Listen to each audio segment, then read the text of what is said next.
오늘 함께 묵상할 하나님의 말씀은 누가복음 5장 1절부터 11절까지입니다. 예수께서 한 배에 오르시니 그 배는 시몬의 배라. 육지에서 조금 떼기를 청하시고 앉으사 배에서 무리를 가르치시더니, 예수님께서는 하나님의 아들로 이 세상에 오셨다고 누가가 밝혀 주었습니다. 사람들을 억압하고 있는 귀신들을 심판하여 쫓아내시고 사람들을 구원하여 자유케 해 주셨지요. 하나님의 아들로 오신 예수님은 사람들을 억압하고 있는 질병을 고치셔서 사람들을 구원하심으로 자유하게 해 주셨습니다. 누가는 4장 40절에서는 예수님께서 온갖 병자들을 다 고치셨다고 기록하며 1차 사역의 결론을 그렇게 내리고 있습니다. 그리고 41절에서는 여러 사람에게서 귀신이 나갔다라고 기록함으로써 예수님의 사역에 대하여 마무리를 해 주었습니다. 심판하시고 그들의 손에서 구원해내시는 하나님의 아들로서의 사역이었죠. 그때마다 귀신이 나가면서 예수님을 가리켜 한 말, 당신은 하나님의 거룩한 자니이다, 당신은 하나님의 아들이니이다 라고 외쳤다는 사실을 누가가 기록으로 남겨주심으로써 귀신을 쫓아내시고 병든 자에게서 병을 고쳐주심으로 자유케 하신 것은 하나님의 아들 예수님의 사역임을 분명하게 밝혀주었습니다.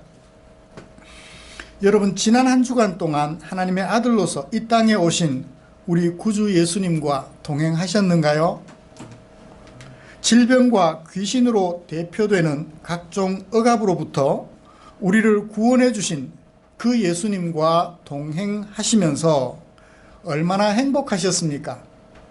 나를 잘못되었던 생각에서, 잘못된 사탄의 생각에서 건져내어 자유케 해주신 주님과 동행하면서 얼마나 많이 행복하셨는가요?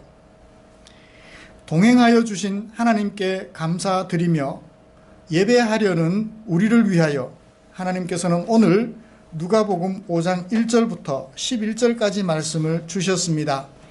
제자들을 부르신 예수님이라는 제목으로 설교하려고 합니다. 먼저 본문이 어떻게 구성이 되어 있는지 좀 잘 살펴보고 본론으로 들어갔으면 합니다. 사건이 생기게 된 배경은 무엇인가요? 고기잡이를 실패한 어부들이 그물을 싣고 있는 장면이 발단이 되겠습니다. 그때 사건을 전개하신 이는 누구신가요? 예수님이세요. 뭐라고 하시며 사건을 전개하셨나요? 고기를 잡으려면 깊은 데로 가라, 그리고 그곳에서 그물을 내리라 라고 명령하시는 것으로 사건이 전개가 되었습니다. 그때 사건은 위기에 봉착하게 되지요. 시몬이 웃기는 소리 하지 마세요 하고 끝나버렸으면 이 사건은 기록이 되지 않았을 것입니다. 사건도 되지 않았을 것이고요. 그런데 이 시몬이 처음 만난 예수님 앞에 순종하겠습니다 하고서는 깊은 데로 가서 그물을 내려요. 그 결과는 어땠나요? 많이 잡혔어요. 사건은 위기를 통과하고 절정에 이르게 됩니다. 고기를 많이 잡은 상황에서 예수님이 시몬과 그 동업자 세베대의 아들 야고보와 요한에게 들려주신 말씀이 사건의 절정이 되겠습니다. 나를 따르라, 너희가 사람 낚는 어부가 되라. 10절 하반절, 이제 이후로는 네가 사람을 취하리라. 고기를 더 이상 취하지 않고 사람을 취하리라 라고 말씀해 주심으로써 그들에게 초청하시는 것이 사건의 절정 부분이 되겠습니다. 그리고 사건은 결말에 이르렀죠. 그 초청을 받은 시몬과 세베대의 아들 야고보의 요한 세 사람이 예수님의 초청을 수납하고 모든 것을 버려둔 채 예수님을 따랐다라는 것이 사건의 결말이 되겠습니다. 이런 말씀을 가지고 저는 어떻게 설교를 할까요? 고기 못 잡으셨어요? 찾아오신 예수님 만나시면 고기 많이 잡습니다. 이 얘기 할까요? 사건의 구성을 잘 살폈다면 그 사건을 통하여 누가가 전달해주고자 하는 그 메시지를 여러분들에게 전달해드려야 되겠죠. 그러면 무엇이 누가가 이 사건을 통하여 전해주고자 하는 메시지일까요? 자기 일에 열심하나 그것은 허망한 일일 뿐이다 라고 하시는 예수님의 말씀이 이 말씀 속에서 찾아볼 수 있는 내용 중에 하나입니다. 그리고 다른 하나는 이제 그 하고 있는 일이 허망한 일이라면 그 하고 있는 일을 가치 있게 하려면 어떻게 해야 할까? 예수님은 그 고기 잡는 사건을 통하여서 그것을 비유로 삼아 사람이 해야 할 가치 있는 일이 무엇인지를 살펴주시면서 예수님 당신이 하셨던 일들을 누구도 하라, 제자들 너희들도 해야 한다라고 말씀해 주시는 것 같아요. 두 가지로 나누어서 여러분들에게 설교할 것인데 말씀 나누는 동안 하나님의 크신 은총이 저와 여러분들 우리 모두에게 충만하시기를 간절히 소원합니다. 예수님은 갈릴리 호숫가 인근 가버나움 동네에 머무셨습니다. 여러 회당에 다니시면서 그곳에 있는 귀신 들린 사람들에게서 귀신을 쫓아내시고 병든 자를 고쳐주셨지요. 그 후에 예수님께서는 갈릴리 호숫가로 내려가셨습니다.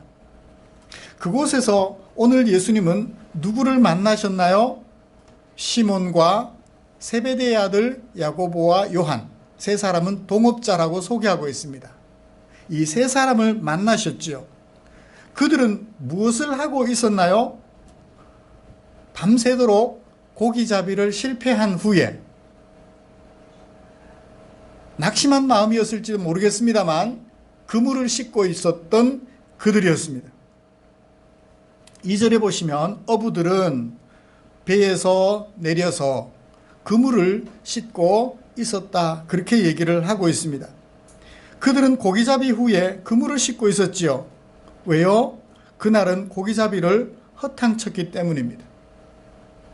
빈 그물을 싣고 있었던 것이지요. 어떤 날은 많이 잡고 어떤 날은 허탕쳤을 것입니다.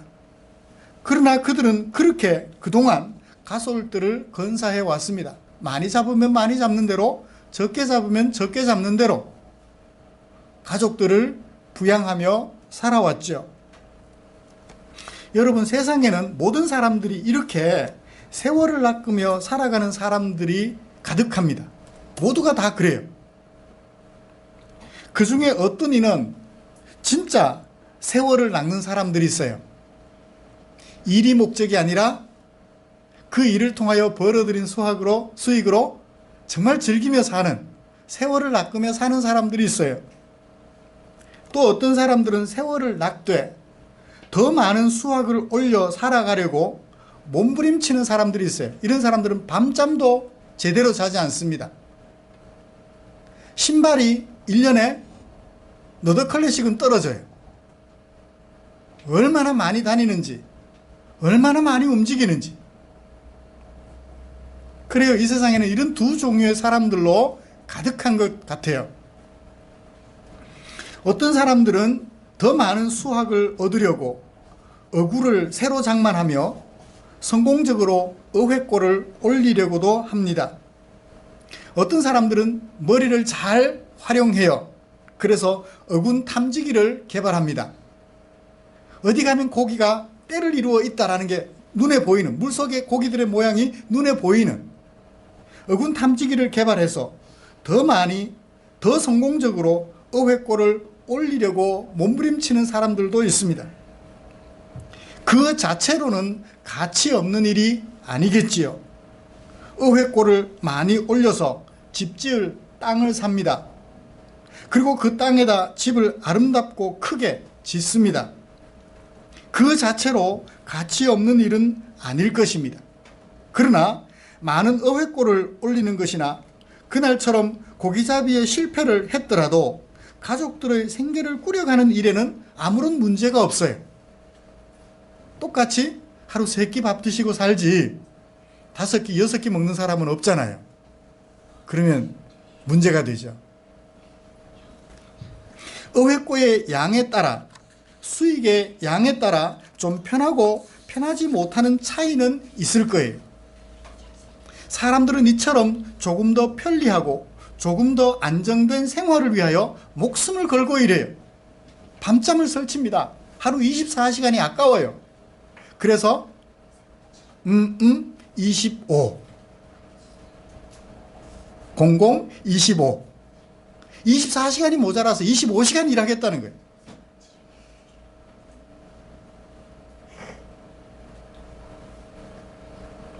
그뿐입니까? 내 것을 더 많이 챙기기 위하여 너희에게 돌아가야 할 몫을 적게 주려고 어떻게 하면 그게 가능할까 머리를 짜냅니다. 이렇게 더 많은 수익을 얻기 위하여 오늘도 몸부림치는 사람들 있어요. 또 어떤 사람들은 그날그날의 수확으로 만족하며 살아가며 세월을 낚는 사람들이 있습니다. 갈릴리 호숫가에서 고기잡이를 실패하고 그물을 싣고 있던 그들의 삶의 모습이죠. 많이 잡히면 잡히는 대로, 적게 잡히면 적게 잡히는 대로 그냥 그렇게 살아가는 거예요. 적으면 하루 2끼로 살기도 하고 많이 잡힌 날은 하루 3끼를 먹기도 하고요. 악착같이 살 필요가 뭐가 있느냐? 라고 얘기하며 그들은 여유로운 삶을 목적으로 삼아 살아갑니다. 삶의 형태를 다양한 모양으로 취하며 살아가고 있지요. 그러나 그 모든 삶 또한 가치가 없는 것은 아닐 것입니다. 나는 먹는 게 목적이 아니다. 입는 게 목적이 아니다. 삶을 즐기며 가겠다. 즐기며 살다가 가겠다. 그 자체로도 가치 있는 삶이 되겠죠.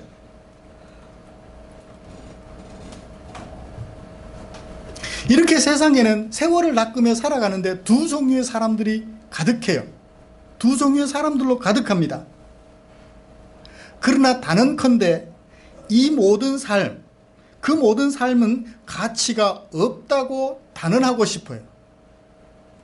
왜냐하면 그 모든 삶은 진짜 세월을 낚으며 살든 세월을 낚되 열심히 수고하며 세월을 낚아가는 그 사람들은 사는 날 동안만 생각하면 가치가 없어지는 거예요. 그 사람도 80년, 나도 80년. 그 사람도 90년, 나도 90년. 악착같이 사는 사람도 90년, 세월을 낚으며, 정말 세월을 낚으며 살아가는 사람도 90년. 그렇게 살다가 갈 때는 빈손으로 아무것도 가지지 못한 채 그냥 가요. 그러므로 악착같이 사나, 세월을 낚으며 사나, 사는 날 동안만 생각하며 산다면 그것은 가치가 없다는 것입니다. 그러나 그 후의 삶을 생각한다면 그렇게 악착같이 사는 삶도 세월을 낚으며 사는 삶도 가치가 있을 수 있다는 거예요. 그 후의 삶을 생각한다면, 죽음 이후의 삶을 생각한다면 말이죠. 나 혼자 잘 먹고 잘 살다가 간다고 생각해 보십시오. 죽음으로써 그 모든 것은 아무것도 아닌 것이 되어버리기 때문입니다. 오로지 사는 날 동안만 가치가 있더라도 오로지 사는 날 동안만 나에게 가치가 있을 뿐이에요. 어느 쪽에 서 있든지 이것만 생각하고 이렇게 벌든 저렇게 벌든 많이 벌 생각만 한다든지, 또는 버는 것 상관없다, 나는 내 삶을 즐기다가 사는 날 동안 즐기다가 가겠다 하는 생각, 모두가 다 문제가 있는데 이 세상 사람들은 다 그렇게 살아가고 있더라는 거예요. 그런 생각 속에 갇혀서 자유하지 못하고 안타까운 생애를 살아가고 있는 것이죠. 여러분, 혹시 우리는 이 두 종류의 부류 중에 어디에 속하여 살아가고 있나요? 어떤 사람들은 A라는 부류에, 어떤 사람들은 B라는 부류에 속하여 살아가고 있을 거예요. 이 생애 동안만 생각하면 가치가 있지만 죽음 이후의 생애를 생각한다면, 영원한 생명을 생각한다면 어쩌면 가치 없는 그 일에 이런 모양으로 저런 모양으로 목숨을 걸고 살아가고 있단 말이죠.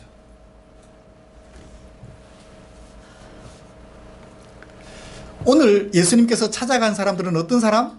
목숨 걸고 24시간을 25시간으로 사는 사람들이 아니라 세월을 낚으며 유유자적, 잡히면 잡히는 대로, 안 잡히면 안 잡히는 대로 세월을 낚으며 살아가는 베드로와 동업자, 세베대 아들 야고보와 요한 세 사람을 찾아가신 것입니다.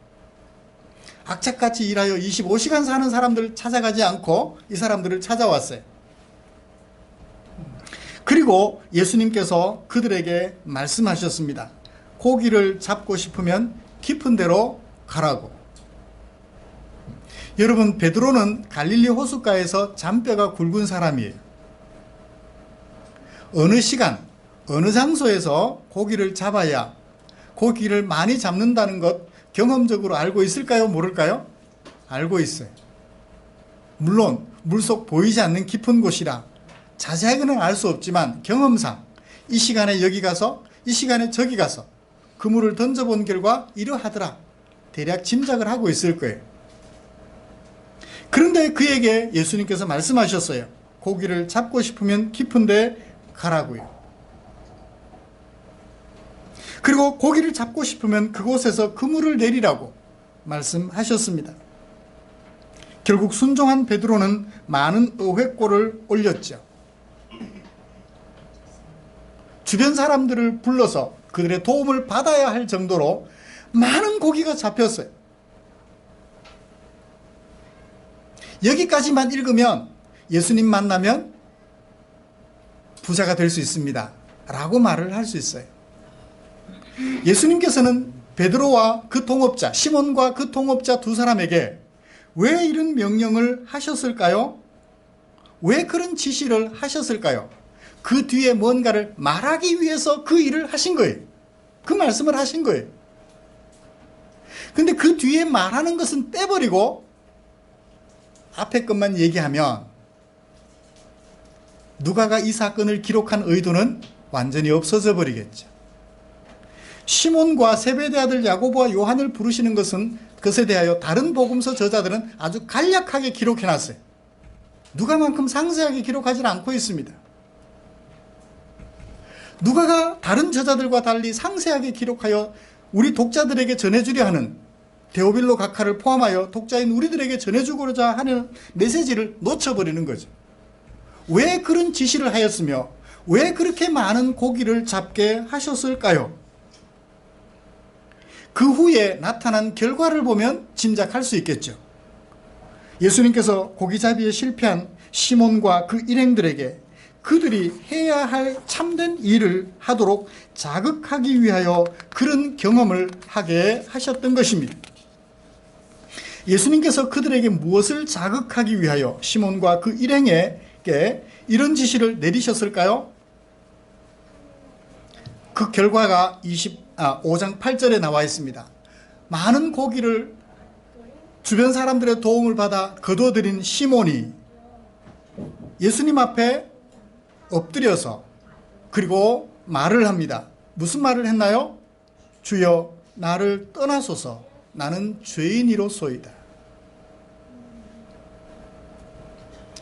예수님이 베드로 앞에서 너 죄인이야 라고 말씀하신 적이 있어요 없어요? 그냥 깊은 데로 가서 그물을 던져라 말씀하셨고 베드로는 그 말씀에 순종해서 깊은 데로 가서 그물을 내렸을 뿐이에요. 그런데 베드로가 갑자기 무릎을 꿇고 예수님 앞에 엎드리더니 이렇게 말합니다. 주여 나를 떠나소서 나는 죄인이로소이다. 그 사건을 통해서 베드로는 무엇을 발견했나요?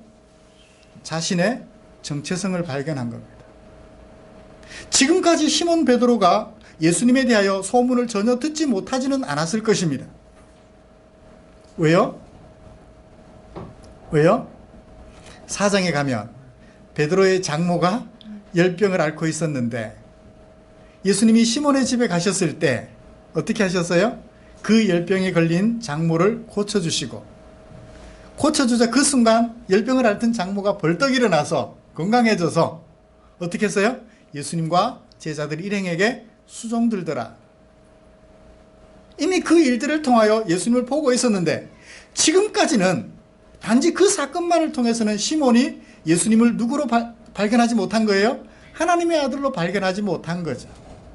그냥 병 고쳐 주셨나 보다, 귀신 쫓아내 주셨나 보다, 그런 정도만 알았는데, 자신이 경험한 고기잡이 사건을 통하여서 예수님은 하나님의 아들이며 자신은 죄인이라는, 이런 하나님의 아들 예수님을 잘 몰라본 죄인이다라는 사실을 고백하는 것이라고 보아 틀림이 없을 것 같습니다. 누가 그렇게 하라고 시켰나요? 아니에요. 스스로 그렇게 느껴서 예수님 앞에 무릎을 꿇고 그렇게 고백했던 거예요. 이 자리에 앉아 계신 우리 김광희 성도님이 이런 고백하게 되기를 간절히 소원합니다.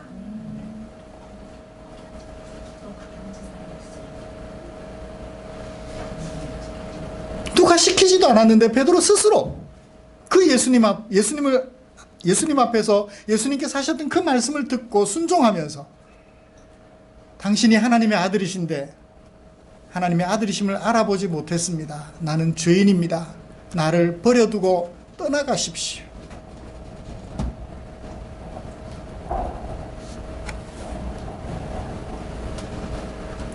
그때 왜 베드로가 그런 고백을 했을까요? 왜 그런 고백을 했죠? 이유에 대하여 9절과 10절에서 동사 두 개를 가지고 설명해 줍니다. 뭐 했어요? 뭐 했기 때문에 그런 고백을 했어요? 놀라고 놀라웠습니다.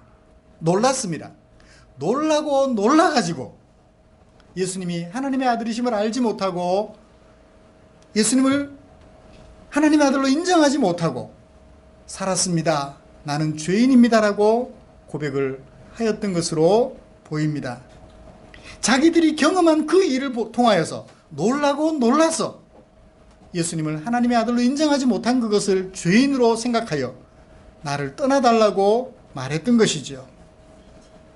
그렇게 자기 자신을 발견하는 시몬과 그의 동업자 세베대 아들 야고보와 요한에게 예수님께서 당부하시는 말씀이 있습니다. 10절입니다.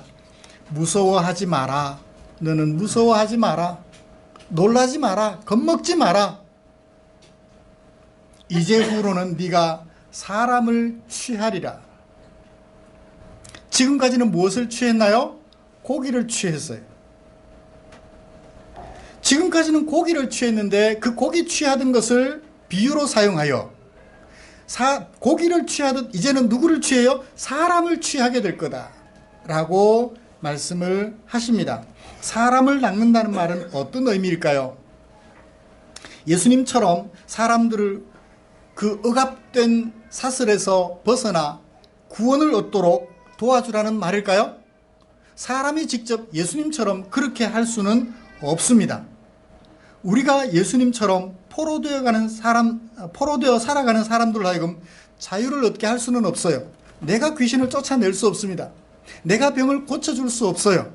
물론 현대의학이 많이 발달해서 의사들이 고쳐주는 경우는 있습니다만, 그 모든 것들은 하나님이 주신 지혜로 가능한 것이라고 볼 때 내가 사람들에게 해줄 수 있는 것이 없어요.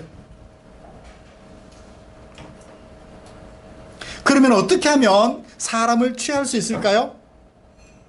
하나님의 아들로 우리에게 오신 그 예수님을 내가 만나서 억압된 사슬에서 해방되어 자유를 얻고 구원을 얻었듯이 사람들이 이 예수님을 만날 수 있도록 예수님을 증거해 주기만 하면, 그들이 이 예수님을 만나서 억압하고 있는 사슬을 끊어버리고 예수님의 은혜로 그 사슬들을 끊어버리고 참된 자유를 얻어 살아갈 수 있게 될 것입니다. 마침내 참 자유를 얻어 하나님의 아들 예수님 때문에 해방의 기쁨을 맛보게 될 것이며 마침내 하나님의 백성으로 살아가게 될 것입니다.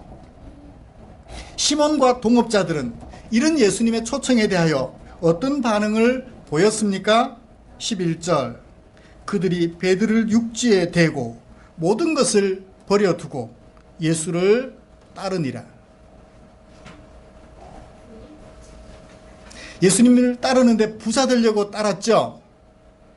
진짜예요. 부자 되려고 따랐어요. 예수님 때문에 한 자리 얻으려고 따랐어요. 이런 예수님 따르면 부자 되겠다. 이런 예수님 따르면 한 자리 얻을 수 있겠다. 하나님의 나라에 예수님이 이르실 때 오른편 왼편 자리에 앉을 수 있겠다 하고 따랐어요.